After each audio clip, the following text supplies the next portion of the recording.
है गाइस, इस वीडियो के अंदर हम बात करेंगे स्प्रेड ऑपरेटर के बारे में कि स्प्रेड ऑपरेटर जो है वो क्या है जावास्क्रिप्ट के अंदर। सो गाइस, जो स्प्रेड ऑपरेटर है उसको हम बोल सकते हैं कि वो हमें अलाउ करता है किसी भी आइटरेबल, मतलब जैसे हमारे पास एरे होती है, स्ट्रिंग होती है, उसको हमने जो है वो एक्सपेंड करना है। फंक्शन अगर हम पास कर रहे हैं एज एन आर्गुमेंट, अगर हमने वहाँ पे एरे पास करनी है एज एन आर्गुमेंट, और हम चाहते हैं कि वहाँ पे जो है वो सिंगल आर्गुमेंट जो है, मतलब जो एरे का एलिमेंट होता है वह सिंगल आर्गुमेंट जो है वो पास हो, तो उसके लिए जो है हम स्प्रेड ऑपरेटर का जो है वो यूज कर सकते हैं। इसके अलावा अगर हमने एरे लिटर के साथ उसको यूज करना तो हम एरे की जो वैल्यूज होती है दूसरी एरे के अंदर जो है वो कॉपी कर सकते हैं। इस तरह अगर हमने ऑब्जेक्ट के साथ यूज करना है तो फिर हम जो ऑब्जेक्ट की वैल्यूज होती हैं उनको भी जो है वो दूसरे ऑब्जेक्ट के अंदर जो है वो कॉपी कर सकते हैं। तो इसको जो है वो हम प्रैक्टिकली करके देखते हैं। तो यहाँ पे मैं सबसे पहले एक फंक्शन बना लेता हूँ। मैं यहाँ पे बना लूंगा फंक्शन, एंड देन उसके बाद यहाँ पे जो है मैं इसका नाम रख लेता हूँ शो डेटा के नाम से फंक्शन जो है वो बना लूंगा। और जो फंक्शन है यहाँ पे ये हमारे पास जो है वो 4 आर्गुमेंट जो है वो लेगा। तो मैं यहाँ पे कर लेता हूँ ए बी सी डी, और उसके बाद यहाँ पे इसकी स्टेटमेंट के अंदर यहाँ पे सिंपली मैं क्या करवा लूंगा, मैं यहाँ पे कंसोल डॉट क्लॉक से चारों आर्गुमेंट ये लेगा, मैं उनको जो है वो प्रिंट करवा लूंगा। सबसे पहले ए होगा तो मैं यहाँ पे ए की वैल्यू को जो है वो यहाँ पे प्रिंट करवा लेता हूँ। तो मैं यहाँ पे कर लेता हूँ ए, और उसके बाद यहाँ पे मुझे डुप्लीकेट करना है 3 दफा, तो मैं यहाँ पे दूसरी बार बी की वैल्यू प्रिंट करवा लूंगा, बी यहाँ पे आ जाएगा। उसके बाद नीचे जो है हमारे पास सी आ जाएगा, तो मैं यहाँ पे लिख लेता हूँ सी, और सी के बाद हमारे पास जो लास्ट में है वो हमारे पास डी की जो वैल्यू होगी वो यहाँ पे जो है वो हम प्रिंट करवा लेंगे। तो यहाँ पे मैं लिख लेता हूँ डी। सो अभी जो है वो हमने इसके अंदर जो है वो एक अरे जो है वो एज एन आर्गुमेंट जो है वो पास करनी है। तो वो सबसे पहले मैं यहाँ पे एक अरे बना लेता हूँ। मैं यहाँ पे बना लेता हूँ ARR के नाम से अरे बना लेता हूँ, और इसके अंदर मैं यहाँ पे 4 आर्गुमेंट जो मैं यहाँ पे जो है वो रख लूंगा। सो अभी जो है मुझे ये जो अरे है इसको एज एन आर्गुमेंट जो है वो इस फंक्शन के अंदर जो है वो पास करना है। तो मैं चाहता हूँ कि यहाँ पे जो सिंगल एलिमेंट हो वो यहाँ पे इसके अंदर जो है वो पास हो, मतलब जो 2 हो वो ए को पास हो जाए, जो 4 हो वो बी को पास हो जाए, सी के अंदर जो 56 पास हो जाए, और डी के अंदर 6 जो है वो पास हो जाए।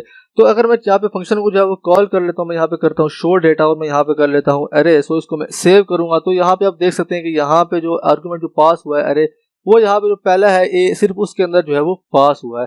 तो मैं चाहता हूँ कि यहाँ पे जो चारों वैल्यूज हैं वो तमाम जो ए बी सी को जो है वो पास हो रहा है। तो उसके लिए मैं यहाँ पे स्प्रेड ऑपरेटर का जो है वो यूज कर सकता हूँ।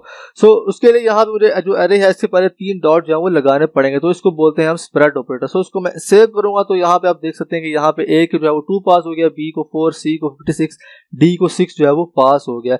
सो इस तरीके से जो है वो हम जो अरे है उसको जो है वो एक्सपेंड कर सकते हैं। मतलब यहाँ पे जब हमने पहले इसको पास किया था स्प्रेड ऑपरेटर के बगैर, तो यहाँ पे सिर्फ जो है वो पहले आर्गुमेंट के अंदर जो है वो पूरी अरे पास हो गई थी, और यहाँ पे जो है वो शो हो गई थी। लेकिन जब हमने जो है यहाँ पे स्प्रेड ऑपरेटर लगाया तो यहाँ पे एक एक आर्गुमेंट जो है एज एन आर्गुमेंट यहाँ पे जो है वो पास हुआ। तो पहले 2 पास हुआ ए को, फिर जो है 4 पास हुआ बी को, सी के अंदर 56 पास हो गया, और डी के अंदर 6 जो है वो पास हो गया। सो इस तरीके से जो है वो फंक्शंस के साथ स्प्रेड ऑपरेटर को जो है वो यूज कर सकते हैं अगर हमने जो है वो एक अरे को जो है वो एज एन आर्गुमेंट जो है वो पास करना है, और हम चाहते हैं कि उसकी जो तमाम वैल्यूज हैं वो एक सिंगल आर्गुमेंट के तौर के ऊपर जो है वो पास हो। इसके बाद जो है वो हम इसको जो है अरे लेटर्स के साथ भी जो है वो यूज कर सकते हैं। उसके अंदर सबसे पहले मैं यहाँ पे बना लेता हूँ अरे, बना लेता हूँ एक ARR के नाम से। मैं यहाँ पे इसके अंदर कुछ वैल्यूज में यहाँ पे जो है वो रख लेता हूँ। मैं यहाँ पे रख लेता हूँ 2 4 5 6 7, इस तरह से मैं वैल्यूज के अंदर जो है वो रख लूंगा।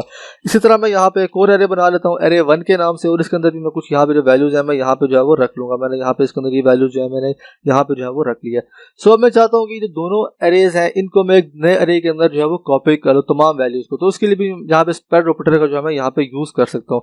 तो उसके लिए मैं यहाँ पे एक एरे बना लूंगा एरे 3 के नाम से, और उसके बाद यहाँ पे जो है वो मुझे इसकी जो वैल्यूज है इन दोनों एरेज की इसके अंदर जो है मुझे कॉपी करनी है। तो सिंपल तरीका इसके लिए मैं यहाँ पे 3 डॉट लगाऊंगा स्प्रेड ऑपरेटर के लिए, और उसके बाद जो पहली अरे है अरे उसको मैं यहाँ पे जो लिख लूंगा, और उसके बाद मैं यहाँ पे कोमा लगा लूंगा, और उसके बाद जो दूसरी अरे है उसको मैं यहाँ पे स्प्रेड ऑपरेटर के जरिए जो है मैं यहाँ पे जो है वो लिख लूंगा। सो इसको मैं सेव करता हूँ। उसके बाद मैं यहाँ पे आ जाता हूँ कंसोल के अंदर, और मैं यहाँ पे देख लेता हूँ अरे 3। तो यहाँ पे आप देख सकते हैं कि जो अरे 3 है उसके अंदर तमाम वैल्यूज जो थी वो यहाँ पे जो है वो कॉपी हो गई है। इसके अलावा मुझे इसके मिडल में कुछ वैल्यूज लिखी तो मैं वो भी रख सकता हूँ। अगर मैं यहाँ पे कुछ और लिख लेता हूँ, मैं यहाँ पे इसके अंदर जो है वो लिख लेता हूँ स्क्रीन में कोई लिख लेता हूँ, मैं यहाँ पे लिख लेता हूँ 1, और उसके बाद यहाँ पे मैं लिख लेता हूँ 2। सो इसको मैं सेव करता हूँ। उसके बाद मैं यहाँ पे अरे 3 को जो है वो देख लेता हूँ। यहाँ पे आप देख सकते हैं कि यहाँ पे ये जो 1 2 है ये भी दरमियान में जो है वो आ गया है। सो इस तरीके से जो है वो हम इसको एरेज के साथ भी जो है वो यूज कर सकते हैं अगर हमने एरेज की जो वैल्यूज है वो किसी नए एरे के अंदर जो है वो कॉपी करनी है।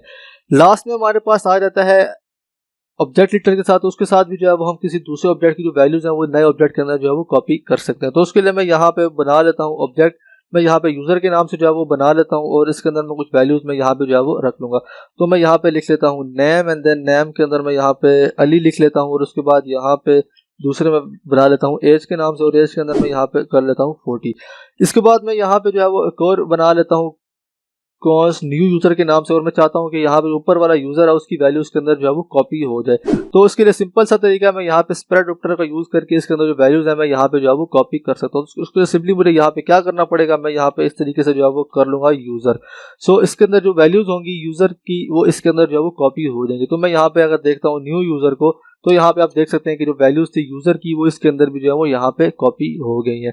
सो इस तरीके से जो है वो स्प्रेड ऑपरेटर को हम जो है वो अरे और ऑब्जेक्ट डेटा के साथ भी जो है वो यूज कर सकते हैं। सो आई होप कि आपको ये कॉन्सेप्ट समझ आ गया होगा। So see you in the next video.